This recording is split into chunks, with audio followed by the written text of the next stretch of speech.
என் பேரன்புமிக்க ஆசிக் தோழர் நேயர்களே, அமெரிக்காவுக்கும் ஈரானுக்கும் மத்தியில் போர் பதற்ற சூழல் உச்சமாக இருந்து கொண்டிருந்த வேளையில் கடந்த சில நாட்களாகவே பேச்சுவார்த்தை என்ற நிலையை நோக்கி சம்பவங்கள் போயிட்டுருக்கு அப்படிங்கிற செய்தி வந்த வண்ணம் இருக்குது. இன்னொரு பக்கம் எப்ஸ்டீன் கோப்புகளிலிருந்து அனுதினமும் சில செய்திகள் வந்த வண்ணம் இருக்குது. மற்றொரு பக்கம் இன்னும் 3 நாட்கள் ரமலானுக்கு இருக்கக்கூடிய நிலையில் பலஸ்தீனுடைய சூழல் எப்படி இருக்குது அப்படிங்கிற செய்தியும் வந்திருக்கு.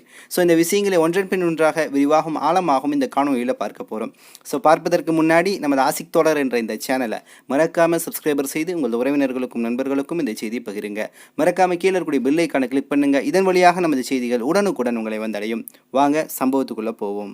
அன்பார்ந்த நண்பர்களே, கடந்த 5 தினங்களுக்கு முன்னாடி இஸ்ரேலுடைய தலைவர் பெஞ்சமின் நெத்தன்யாகு அமெரிக்காவுடைய வாஷிங்டன் டிசிக்கு போய் ட்ரம்ப்பை சந்தித்து பல மணி நேரங்கள் பேசிட்டு திரும்பி வந்திருக்கார். இவர் வந்த பின்னாடியே ட்ரம்ப்புடைய ஸ்டாண்ட் என்பது சற்று வித்தியாசமாகவே காணப்படுது அவருடைய பேச்சு நடத்தையில் அப்படிங்கிற செய்திகள் இன்றைக்கி பார்க்க முடியுது. குறிப்பாக எப்ஸ்டீன் சம்பந்தமான கேள்விகள் எதுக்குமே அவர் தெளிவான முறையில் இதுவரையிலும் பதில் கொடுக்கல. அவருக்கு எனக்கு சம்மந்தமே இல்லை, அந்த விஷயங்களையே என்கிட்ட கேட்க வர்றீங்க அப்படிங்கிற மாதிரி கொஞ்சம் குதர்க்கமாக தான் ட்ரம்ப் வந்து இன்றைக்கி பல்வேறு ஊடகங்களை சந்தித்து தனது செய்திகளை கொடுத்து கொண்டிருக்கிறார்.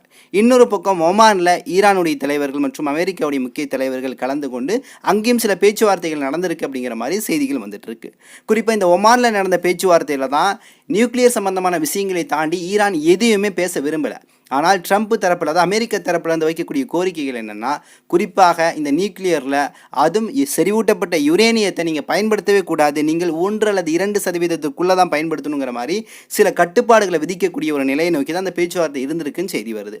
ஆனால் உண்மையாகவே செறிவூட்டப்பட்ட யுரேனியம் 60% ஈரான் கைவசம் இருக்குது. ஆனால் இந்த யுரேனியம் எல்லாமே நாங்கள் வளர்ச்சிக்காக தான் பயன்படுத்துகிறோம்னு சொல்லிட்டு ஈரான் இன்னைக்கு தெளிவாக சொல்லிட்டு இருக்கு. ஆனால் மற்ற பக்கத்தில் குறிப்பாக மேற்குலகத்திலேருந்து வரக்கூடிய குற்றச்சாட்டு என்னென்னா, இவர்கள் இந்த செறிவூட்டப்பட்ட யுரேனியத்தை பயன்படுத்தி ஆயுதங்களை தயாரிக்கிறாங்க, அதிலும் குறிப்பாக அணு ஆயுதத்தை தயாரித்து தான் இருக்கிறாங்க, அதனால இதை நாங்கள் அலோவ் பண்ண மாட்டோம்னு சொல்லிட்டு இருக்காங்க. என்பிடி என்று சொல்லக்கூடிய ஒரு அமைப்பு இருக்குது.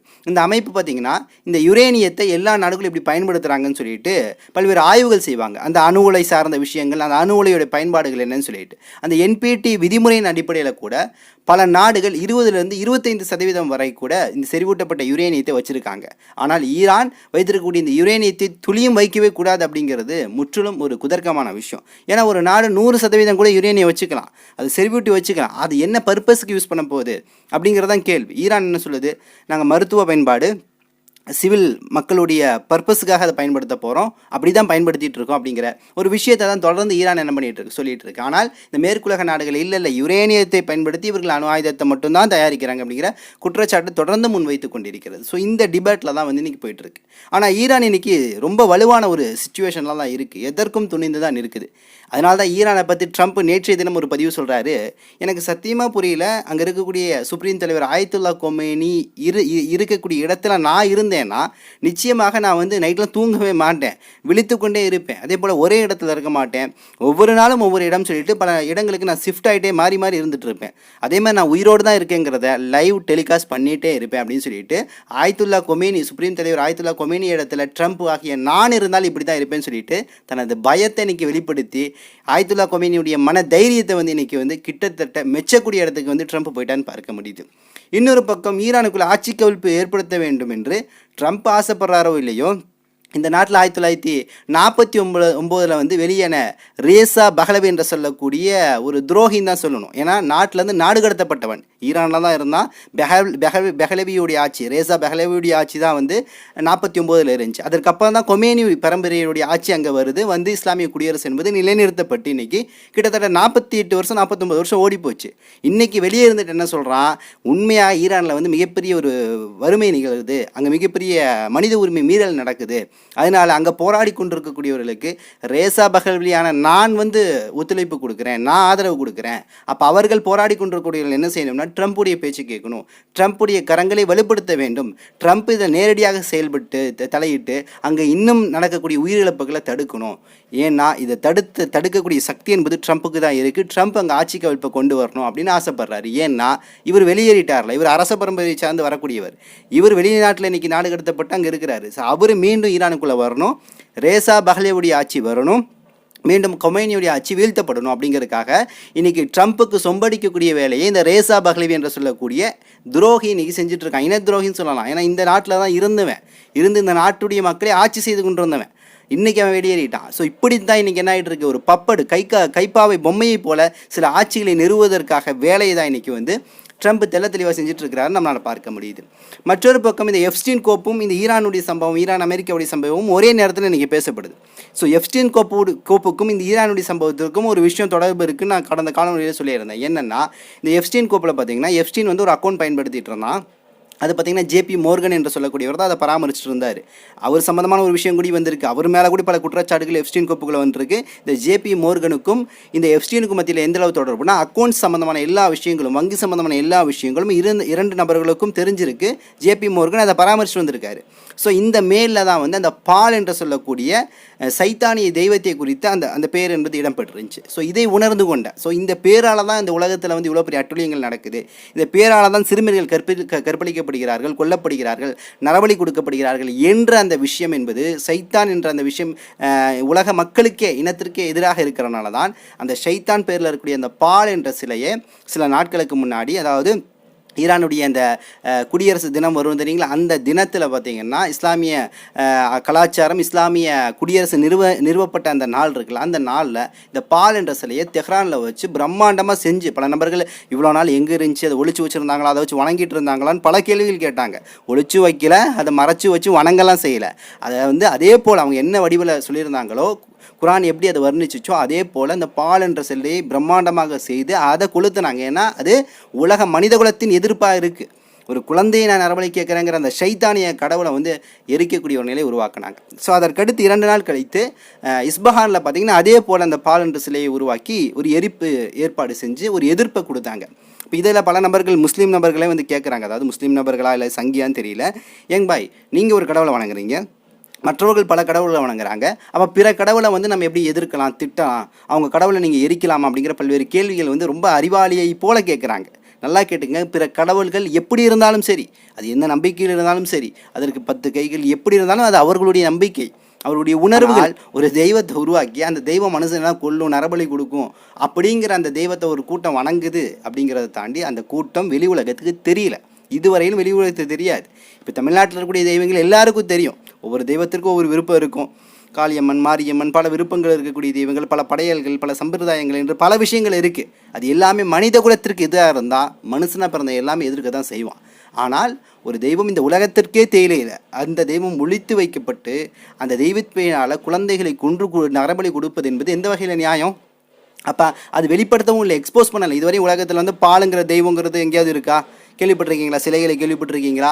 அல்லது அந்த அந்த தெய்வத்தை வணங்கக்கூடிய கூட்டத்தை நீங்கள் பார்த்துருக்கீங்களா? பெரிய மாஸ் கூட்டமாக இல்லை. உலகத்தில் எல்லாருக்கும் இந்த யூதர்கள் இருக்காங்க, முஸ்லீம்கள், கிறிஸ்துவர்கள், பௌத்தர்கள் என்று எல்லாரும் இருக்கிறாங்க. தெய்வங்கள் இருக்கிறது, அவங்களுக்கான ஒரு சமூகம் இருக்கிறது, ஒரு கட்டமைப்பு இருக்கிறது, எல்லாமே தெரியும். அந்த பால் என்ற தெய்வத்தை யார் பார்த்துருக்கா? எங்கள் கூட்டம் இருக்குது. ஏன் அவங்க எக்ஸ்போஸ் பண்ணல வெளியே? ஏன்னா இது ரகசியமாக வைக்கப்பட்ட ஒரு நிலை. அதற்குன்னு கூட்டம் கிடையாது. அதற்குன்னு எந்த நபர்கள் அதை வழிபாடு நடத்துகிறாங்கன்னு கூட தெரியாது. அதை பின்பற்றக்கூடிய நபர்களுடைய அடையாளங்கள் கூட வெளி உலகத்துக்கு தெரியாது. இப்படிப்பட்ட நிலையில் தான் இந்த பால் தெய்வம் என்பது பயன்படுத்தப்பட்டிருக்கு. அப்போ இந்த தெய்வத்தை, இது தெய்வங்கிறத தீய சக்தியை வந்து வணங்கக்கூடிய நிலையில் இருக்கிறாங்க. அப்படிங்கும்போது அதற்கு எதிர்வினை ஆற்றக்கூடிய இடத்துல அது வந்து ஒரு ரகசிய சொசைட்டியாக இருந்தாலும் ஒரு பலம் வாய்ந்த ஒரு பவர்ஃபுல்லான சொசைட்டியாக இருக்குது அப்படிங்கிறத எதிர்த்து ஈரான் வந்து 2 சிலைகளை வந்து வடித்து அதை வந்து எரிச்சிருக்கு. அப்படின்னா ஏன் இது மற்ற அரபு நாடுகளுக்கு தோணலை? ஏன் அவங்களுக்குலாம் தெரியாதா? ஏனென்றால் அவர்கள் செய்தால் அது வேறு ஒரு ரூபத்திலிருந்து வெளிவரும். அது அமெரிக்கா மூலமோ இஸ்ரேல் மூலமாகவோ வேறு ஒரு வடிவிலிருந்து ஒரு அழுத்தம் வரும். ஆனால் எந்த வடிவிலிருந்து அழுத்தம் வந்தாலும் சரி, இது மனித குலத்திற்கு எதிரானன்னு சொல்லிட்டு ஒரு எதிர்ப்பை காட்டுறாங்க பாரு ஈரான். அந்த இடத்துல தான் ஈரானுக்கு ஹேட்ஸ் ஆஃப், சல்யூட் கொடுக்கக்கூடிய இடத்துல நம்ம இருக்கும். ஸோ இது பேசிக்காக புரிஞ்சுக்கணும். ஸோ இந்த நிகழ்வுகள் எல்லாமே ஈரானில் நடந்துகிட்ருக்கு. ஸோ இந்த சூழலில் பார்த்தீங்கன்னா இன்றைக்கி வந்து சவுதி அரேபியாவையும் UAEயும் கொஞ்சம் முரண்பட்டு நின்றுருக்கிறாங்க. பல இடத்துல அவங்களுக்கு வந்து கசப்புகள் உருவாகிட்டு இருக்கு அப்படிங்கிற செய்திகள் வருது. ஸோ இதை உணர்ந்து கொண்ட மேற்குலகம் இந்த 2 நாடுகளை இணைக்கக்கூடிய ஒரு இடத்தை நோக்கி போயிருக்கு. குறிப்பாக செனட்டுடைய ஒரு உறுப்பினர் கிராம் என்று சொல்லக்கூடிய நபர் கிரஹாம். ஸோ இந்த கிரஹாம் என்ன ஸ்டேட்மெண்ட் கொடுத்துருக்காருன்னா தெளிவாக சொல்கிறாரு, இங்கே பாருங்கள், MBSும் அதே போல் MBZும் அடிச்சுக்காதீங்க, மோதிக்காதீங்க. MBS தான் முகமது பின் சல்மான், MBZங்கிறது முகமது பின் ஜயிது, ஒரு UAE ஒரு சவுதி தலைவர். இந்த 2 நபர்களையும் சேர்த்து நீங்கள் 2 பேரும் அடிச்சுக்காதீங்க, முரண்படாதீங்க. ஏன்னா இந்த 2 பேரும் எங்கே முரண்பட்டு நீங்கள் நின்றுருக்காங்கன்னா சூடானில் யுஏஇயோடைய ஒரு ஆர்எஸ்எஃப் என்று சொல்லக்கூடிய ஒரு படை இருந்து தான் அங்கு வந்து சூடானுடைய அரசு இராணுவத்திற்கும் இந்த ஆர்எஸ்எஃப்க்கும் மத்தியில் மிகப்பெரிய சண்டை, மிகப்பெரிய உள்ள மக்கள்லாம் கொல்லப்பட்டிருக்கிறாங்க. வளங்கள் என்பது யுஏஇ சுரண்டிட்டு இருக்குங்கிற பல பிரச்சனைகள் போயிட்டுருக்கு. இந்த இடத்துல சவுதி அரேபியா நேரடியாக போய் தலையிடக்கூடிய ஒரு சில சூழல்கள் உருவாகுது. மற்றொரு பக்கம் ஏமன்லேயும் அப்படி தான். ஏமன்லேயும் ஒரு பகுதி வந்து கிட்டத்தட்ட சவுதி, மற்றொரு பகுதி பார்த்திங்கன்னா யுஏஇ. இவங்களுக்குள்ள ஒரு பெரிய ஒரு சண்டைகள், மோதல்கள் மற்றும் கருத்து முரண்பாடுகள் போல். இப்போ யுஏஇயும் சவுதியும் மோதிக்காதீங்க, நீங்கள் 2 பேரும் மேற்குலகத்திற்கு அடிமையாக என்றைக்குமே இருக்கணும் அப்படிங்கிற விஷயத்தை வலியுறுத்துவதற்காக இன்றைக்கி பல விஷயங்களை வந்து இன்றைக்கி செனட்டுடைய உறுப்பினர் இந்த கிரஹாம் பதிவு செஞ்சுருக்கிறாரு. சமீபமாக பார்த்திங்கன்னா சவுதி அரேபியா, எரித்தோரியா, சோமாலியா இந்த 2 நாடுகளில் வந்து ஒரு நல்லிணக்கத்தை ஏற்படுத்தி உறவை வந்து மேம்படுத்த முயற்சி பண்ணிகிட்ருக்கு. அதே போல் யுஏஇ பார்த்திங்கன்னா எத்தியோப்பியாவை வந்து தனது பார்வையின் கீழே தனக்கு நல்லுறவு ஏற்படுத்தக்கூடிய இடத்துல வந்து அது தனியாக ஒரு ட்ராக் போட்டிருக்கு. அப்போ இந்த 2 நாடுகளும் வெவ்வேறு துருவத்தில் வந்து தன்னை வலுப்படுத்தி கொள்ள வேண்டும் என்பதை முயற்சி பண்ணிட்டு இருக்கக்கூடிய வேலையில தான் மேற்குலகம் சொல்லுது, நீங்கள் என்னமோ பண்ணுங்கடா, நீங்கள் ஒத்துமையாக இருங்க, அப்போ தான் நீங்கள் என்ன பண்ண முடியும், எனக்கு உதவ முடியும். அதை தாண்டி நீங்கள் அடிச்சுக்கிட்டிங்கன்னா ஈரான் வளர்ந்துடும், ஈரான் ரொம்ப ஸ்ட்ராங் ஆயிரும், ஈரானை ஒன்றுமே செய்ய முடியாது அப்படிங்கிற இடத்த நோக்கி ஈரான் போயிடும். அதனால் நீங்கள் அடிச்சுக்காதீங்க, நீங்கள் ஒத்துமையாக இருந்து எங்களுக்கு ஆதரவு கொடுங்கிறதான் சொல்லாமல் இந்த செனட்டுடைய உறுப்பினர் வந்து இன்றைக்கி பதிவு செஞ்சுருக்கிறாரு. ஸோ இப்படிப்பட்ட நிலை போயிட்டுருக்கு. இந்த ஜேபி மோர்கன் சொன்னேன்ல, இந்த அக்கௌண்ட் விஷயங்களில் ஜெஃப்ரின் எஸ்டீனோட இருந்தான்னு சொல்லிட்டு, அதில் ஒரு சம்பவம் என்னென்னு கேட்டிங்கன்னா, இந்த ஜேபி மோர்கன் எப்ஸ்டீனுக்கு ஒரு வேலை பார்த்து கொடுத்துருக்கான். என்னென்னா, கிட்டத்தட்ட ஒரு 12 வயது அல்லது 18 வயதுக்கு உட்பட்ட இந்த குழந்தைகளுக்கு வந்து ஏஞ்சல் போன்ற ட்ரெஸ் எல்லாத்தையும் அழகழகாக தயாரித்து எப்ஸ்டீனுக்கு கொண்டு போய் கொடுத்துருக்கான். எதுக்குன்னு கேட்டிங்கன்னா, இந்த 7 to 15, 13 வயதுக்கு உட்பட்ட இந்த குழந்தைகளை அந்த தவறான விஷயத்தில் ஈடுபடுத்துவதற்கு, அழகத்தோற்றம் ஏற்படுத்துவதற்காக ஒரு ஏஞ்சல் தேவதை போல் அதை காட்டி அதை வந்து ஒரு தேவையான விஷயத்துக்கு பயன்படுத்துவதற்காக கேடுகட்ட நிலையிலிருந்து இந்த ஜேபி மோர்கன் என்று சொல்லக்கூடியவன், அதாவது எப்ஸ்டீனுடைய அக்கௌண்ட்டுகளை பார்த்து கொண்டிருந்த அந்த நபர் செய்து எப்ஸ்டீனுக்கு கொடுத்துருக்காங்கிற தகவல் வருது. இன்னொரு தகவல், ஜெஃப்ரி எப்ஸ்டீன் எப்படிப்பட்டவன்னா பயங்கர பிச்சைக்காரன் சொல்லப்போனால். ஏன்னா $400 மில்லியன் வச்சுருக்கிறேன் இவன் தனது டிரைவருக்கு வெறும் $2 தான் கொடுப்பானாமா, டிப்ஸாவோ சம்பளமாவோ கொடுப்பானாமா. இந்தளவு பிச்சைக்காரனாக இருந்திருக்கான். அப்படிப்பட்ட நிலையில் வந்து இவன் செயல்பட்டுருக்காங்கிற அந்த செய்தியும் இன்றைக்கி வந்த வண்ணம் இருக்குது. மற்றொரு பக்கம் இன்றைக்கி பலஸ்தீனுடைய செய்தி நம்ம சற்று பார்க்கணும். பல மாதங்கள் ஆயிடுச்சு, ஏன் நான் பேசலைங்கிற விஷயங்கள் உங்களுக்கு தெரியும். ஸோ பலஸ்தீனில் இன்றைக்கி ரம்ஜானுக்கு தயாரான சூழலில் இருக்கிறாங்க. இன்னும் 3 நாள் தான் ரமலானுக்கு இருக்குது. ஸோ பெரிய எதிர்பார்ப்பு உலக மக்கள் மத்தியில் இன்றைக்கி இருக்குது. ஏன்னா ரமலான் தான் நம்மளை மிகப்பெரிய அளவில் மாற்றத்திற்குள்ளாகக்கூடிய ஒரு மாதமாக இருக்குது. அந்த ரமலான் முடிந்து பல்வேறு மாற்றங்கள் நம்மளுக்குள்ளே நிகழ்ந்திருக்கும் அப்படிங்கிறத முழுசாக நம்புகிறோம். ரமலானை ஏன் ஏங்குறோன்னா, அதுதான் நமக்கு மன அமைதியை கொடுக்குது, மன மாற்றத்தை கொடுக்குது, நிம்மதியை கொடுக்குது, அழகான வாழ்க்கையை கொடுக்குது, அன்பை கொடுக்குது, மன்னிப்பை கொடுக்குது, இன்னும் பல விஷயங்கள் அடுக்கடுக்காக கொடுத்துட்டே போகுது. அந்த ரமலான் உள்ளே நுழைஞ்சிட்டோம்னா அது வெளியே வரக்கூடிய சமயத்தில் அழுகையும் மனவேதனையும் இருக்குது. ஏன்னா இந்த ரம்ஜான் மீண்டும் நமக்கு கிடைக்குமா அப்படிங்கிற அளவுக்கு. ஸோ அப்படிப்பட்ட ரமலான் அடையக்கூடிய சூழலில், உலக மக்கள் மகிழ்ச்சியாக இருக்கக்கூடிய சூழலில் 3வது ஆண்டாக பலஸ்தீனில் இருக்கக்கூடிய மக்கள் மிகப்பெரிய விதமான வழியோடு இந்த ரமலானை அடையிறாங்க. 3வது ரமலானாக இடிபாடுகள் மத்தியில் சஹர் செய்ய போகிறாங்க, இடிபாடுகள் குண்டு சத்தங்கள் மத்தியில் இஃப்தார் இருக்க போகிறாங்க என்ற அந்த இக்கட்டான சூழல், தெராவி இடிந்த கட்டிடங்கள் மத்தியில் தொழுக போகிறாங்க அப்படிங்கிற ஒரு இக்கட்டான சூழல் இருந்த பொழுதும் அதெல்லாம் கலைத்து விட்டு ரமலானை வரவேற்று கொண்டிருக்கிறார்கள். இன்றைக்கி காசாவில் பல்வேறு இடங்களில் அந்த வண்ண விளக்குகள் போட்டிருக்காங்க. எந்த அளவுன்னா, அந்த சின்ன சின்ன டின் இருக்கும், இந்த பெப்சி 7 Up இந்த சின்ன டின், அதை டிசைன் பண்ணி லைட்லாம் போட்டு அப்படி தோரணங்கள்லாம் கட்டிகிட்டு இருக்கிறாங்க. அப்போ ரமலானை மகிழ்ச்சியோடு வரவிருக்கிறாங்க. என்ன துன்பமாக இருக்கட்டும், ரமலான் என்னை சந்தோஷப்படுத்துகிறது என்ற மனநிலையிலேருந்து இன்றைக்கி செயல்பட்டு இருக்காங்க. இன்னொரு பலஸ்தீன் குறித்த செய்தி என்னென்னு கேட்டிங்கன்னா, பலஸ்தீனில் பிறந்து அமெரிக்காவில் வந்து கொலம்பியா யூனிவர்சிட்டியில் படித்து கொண்டிருந்த ஒரு பெண். இந்த பெண் பார்த்திங்கன்னா 2024 பலஸ்தீனுக்கு ஆதரவாக கொலம்பியா யூனிவர்சிட்டிக்கு வெளியே போராட்டம் நிகழ்த்தியிருக்காங்க. ஸோ இந்த பெண்ணை உடனடியாக கைது செஞ்சு சிறையில் வச்சாங்க. கிட்டத்தட்ட 2 ஆண்டுகள் பூர்த்தியாக போது இந்த பெண் வெளியே வரல.